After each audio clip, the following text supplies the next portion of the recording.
இது மன்னராட்சி நடக்குது.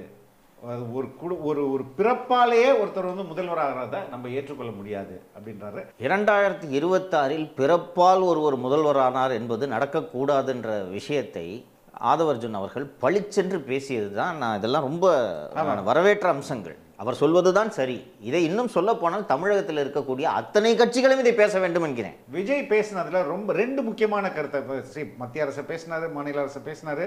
பட் அவர் எங்க வந்து எப்படியா புரிஞ்சு வச்சுக்கிறாரு நான் நினைக்கிறேன். டிஎம்கே ஆட்சின்றது அரித்மெட்டிக் தான். இந்த கூட்டணின்றத உடைச்சிட்டோம்னா டிஎம்கே கவர்மெண்ட் நத்திங் அப்படின்றது, DMK cannot come to power அப்படின்றத அவர் புரிஞ்சிருக்கிறாரு. சரியான ஒரு அணுகுமுறை, சரியான மதிப்பீடு என்று நான் பார்க்கிறேன். இருமாப்புடன் 200 அவங்க கனிமொழி இருமாப்புடன் 200 வாங்குவோன்னு சொல்றாங்க. அவங்க நம்பிக்கையை வெளிப்படுத்துகிறார்கள். இல்ல விஜய் சொல்றாரு இருமாப்போட நீங்க 200 வாங்குவோன்னு சொல்றீங்களா, உடைச்சு காட்டுறேன் அப்படின்றது தான் அவர் சொல்லுவார். இது உடைக்க முடியும். அண்ணா திராவிட முன்னேற்ற கழகம், தமிழக வெற்றி கழகம், பாட்டாளி மக்கள் கட்சி, இது 3 பேர் சேர்ந்து அந்த கூட்டணி வீழ்த்த முடியாதா? ஆப்வியஸா வெற்றி தொடச்சு போட்டுருவாங்க. சொல்லட்டுமா, தொடச்சு போட்டுருவாங்க. திருமா மேல ஒரு மிகப்பெரிய பிரஷரை தூக்கி திமுக வைக்கிறதா அப்படிதான் விஜயும் சொல்றாரு. என்னானாலும் சரி, என்னை எவ்வளோ அவமானப்படுத்தினாலும் சரி, நான் அங்கே தான் இருப்பேன். புருஷன் குஷ்டு டெய்லி வந்து அடிப்பான். அந்த பெண் எவ்வளோ அடியாக இருந்தாலும் வாங்கிக்கிட்டு எனக்கு இவரை விட்டா வேற என்ன கதி, நான் போய் எங்கள் அப்பா வீட்டில் இருக்க முடியுமா, எனக்கு இவர் தான், எவ்வளோ குஷ்டு அடித்தாலும் பரவாயில்ல புருஷன் அப்படின்ட்டு இருப்பாங்கல்ல. கிட்டத்தட்ட திருமாவளவன் அந்த நிலையில் இருக்கார். ஒரு புத்தக வெளியீட்டு விடாயா?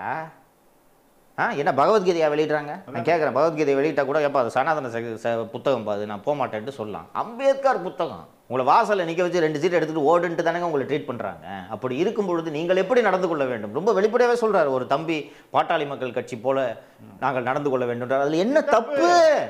என்ன தப்பு?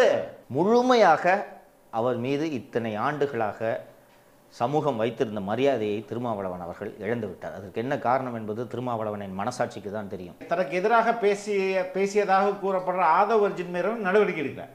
இது எல்லாம் அவருடைய ஒப்புதலோட தான் நடந்திருக்க முடியும்ன்றது என்னோட கருத்து. இவர் ஒப்புதல் இல்லாமல் இதெல்லாம் நடக்காதுங்க. நிச்சயமாக இதெல்லாம் நடக்காது. விஜய் வந்து இவங்களோட ஆட்டையை கலைச்சு விட்டாரு. என்ன இதனால் இந்த பதட்டம் இவர்களுக்கும் தொற்று. எந்த அளவுக்கு பதட்டம் போயிட்டு ஆளூர் சாணவாஸ் சொல்றாரு, ஒரு கூத்தாடின்றாரு விஜய். இவர் உதயநிதி யாரு? உதயநிதி யாரு? சுதந்திர போராட்ட வீரரா? தண்டி யாத்திரை சென்றவரா? ஜெயலலிதா யாரு? கருணாநிதி யாரு? மாண்புமிகு துணை முதல்வர் அவர்கள் இது இந்த மாதிரி இங்கே மாநாடு இந்த புத்தக வெளியிட்டு விழான்னு கேட்டிங்களா? சினிமா செய்திகளை நான் பார்ப்பதில்லை, ஆனால் சினிமா பார்ப்பறான். ராத்திரியில் போய் சினிமா பார்த்துட்டு அவங்க அப்பா கிளைமேக்ஸில் கண்ணு கலங்கிட்டேன். எவனையுமே சினிமா எடுக்க விடாமல் மொத்த படத்தையும் இவங்களே வாங்கி வச்சுக்கிட்டு வியாபாரம் பார்ப்பாங்க. ஆனால் சினிமா செய்திகளை மட்டும் பார்க்க மாட்டான். இதுக்கு பின்னாடி கொஞ்சம் சைக்கோ அனாலிசிஸ் பண்ணி பார்த்தீங்கன்னா இவர்களோட பதற்றம் வெளியாகிறதா இல்லை? இப்போ விஜயோட இந்த முயற்சியினால திருமாவளவனுடைய மதிப்பீடு அதிகமாக இருக்குல்ல, அவருடைய முக்கியத்துவம், அவருடைய திருமாவளவனோட பார்கெனிங் கெப்பாசிட்டி, இது எல்லாமே அதிகரிச்சிருக்கு. இது எதுவுமே எனக்கு வேண்டான்றாரு. இது எதுவுமே எனக்கு வேண்டாம். நான் திராவிட முன்னேற்ற கழகத்தின் ஒரு அங்கம். என் கணவரிடமிருந்து என்னை பிரித்து விடாதீர்கள். நீங்கள் உங்களோடு சேர்ந்தால், உங்களோடு நான் பேசினாலே, உங்களை பார்த்தாலே என் கணவர் என்னை சந்தேகப்படுகிறார். அதனால தானேங்க நீங்க உங்களை அது வந்து பெருசா பாதிக்கல, உங்க கூட்டணி உறுதியா இருக்குன்னா கம்முன்னு இருங்க. புத்தக வெளியிட்டு எதுக்குங்க தாலி எடுத்து பார்த்து என் புருஷன் உயிரோடு இருக்காரு, என் புருஷன் உயிரோடு இருக்காரு 10 வாட்டி சொல்லிட்டு இருக்கீங்க ஒரு நாளைக்கு. உங்க கூட்டணி உறுதியா இருக்குன்னா சரி இருக்கட்டு, வச்சுட்டு போங்க.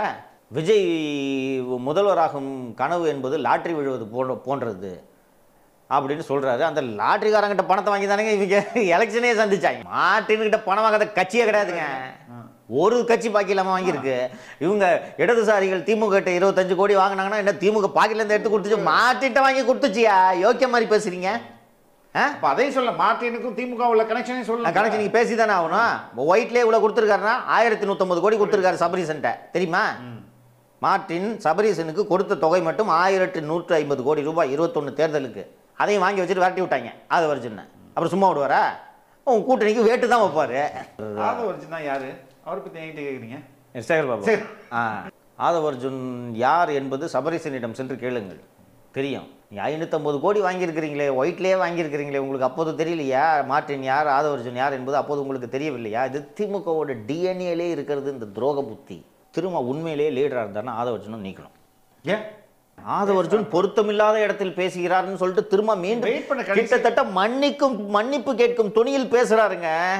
ஆதவ் அர்ஜுன் நம் This is not கட்சியின் wrong. கொள்கைகளை பேசுகிறார், நமது லட்சியத்தை பேசுகிறார், நமது கனவை பேசுகிறார், நமது எதிர்காலத்துக்காக பேசுகிறார் என்பதெல்லாம் திருமாவளவனுக்கு தெரியும். ஆனால் இதையெல்லாம் புரிந்து கொண்டு ரெண்டில் ஒன்று தாங்க நீங்கள் ஸ்டாண்ட் எடுக்க முடியும். நீங்கள் ஆதவ் அர்ஜுனுக்கும் நல்லவராக இருந்துக்கிட்டு திமுகவுக்கும் நல்லவரெல்லாம் இருக்க முடியாது. இன்னும் சிம்பிளாக சொல்ல போனோம்னா யோக்கியனுக்கு திமுக என்ன வேலை நான் கேட்குறேன்.